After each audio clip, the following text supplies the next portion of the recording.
Bunuh diri adalah tindakan sengaja yang menyebabkan kematian atas diri sendiri. Nah, bunuh diri itu biasanya disebabkan oleh putus asa. Awal mulanya tuh putus asa.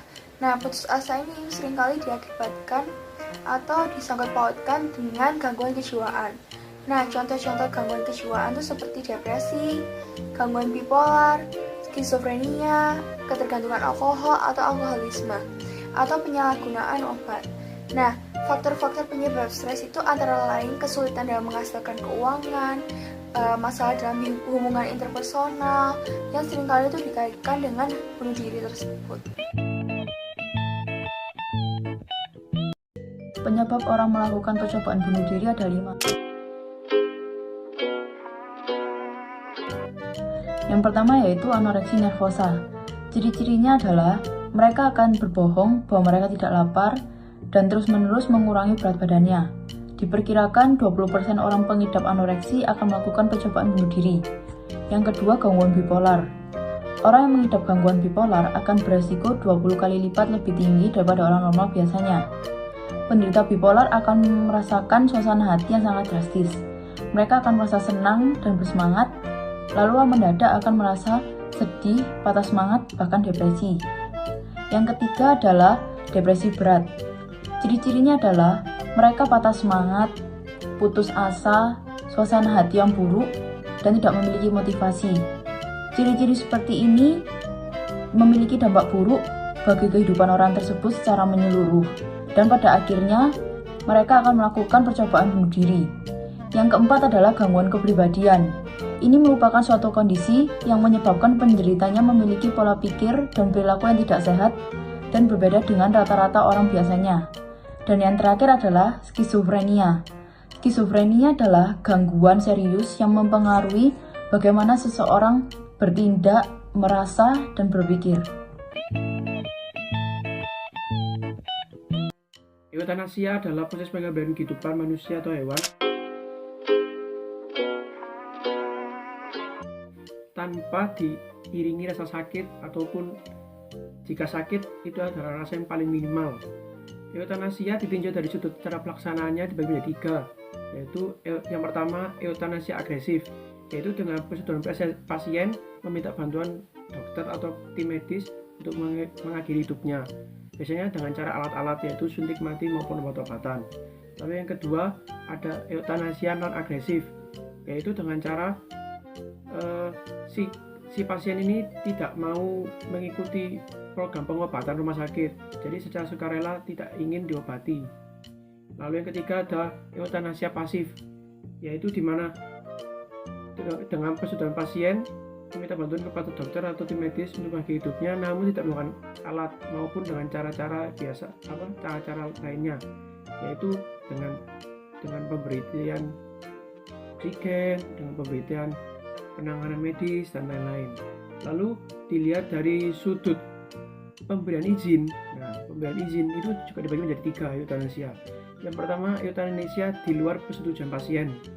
Lalu yang kedua eutanasia secara tidak sukarela. Lalu yang ketiga eutanasia dengan cara sukarela. Nah, tentu saja eutanasia ini mengandung eutanasia ini banyak terjadi pro dan kontra, terutama di negara-negara maju dan berkembang. Contoh salah satu negara yang mengizinkan eutanasia di negaranya yaitu negara-negara di Eropa seperti Amerika, Australia. Mereka mengizinkan adanya program eutanasia. Namun seperti di Indonesia itu tidak mengizinkan adanya eutanasia karena menurut pemerintah Indonesia itu melanggar hak agama dan juga melanggar hak-hak Pancasila yang ada di Indonesia.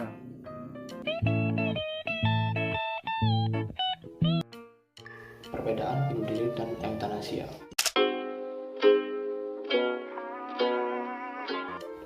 Perbedaan bunuh diri dan eutanasia terletak pada cara melakukannya.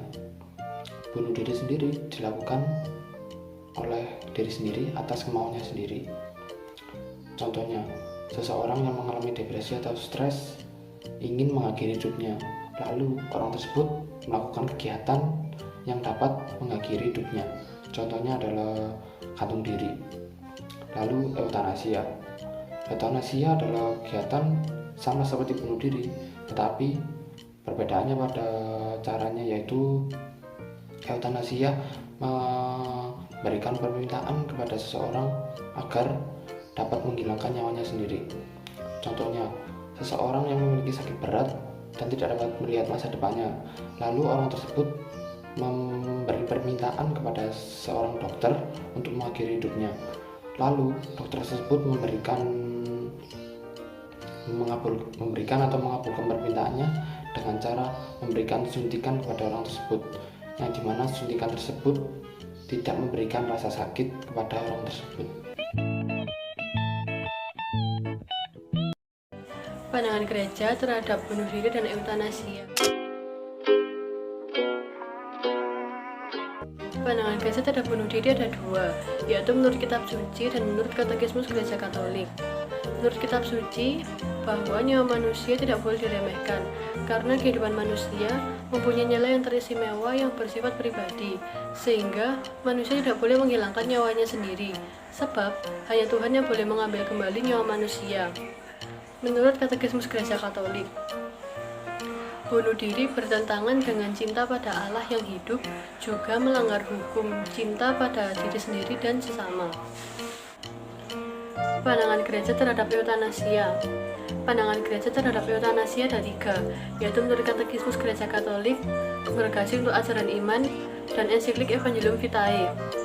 Menurut katekismus gereja Katolik, memberi ikhtisar penjelasan ajaran gereja Katolik yang menolak dengan tegas eutanasia aktif.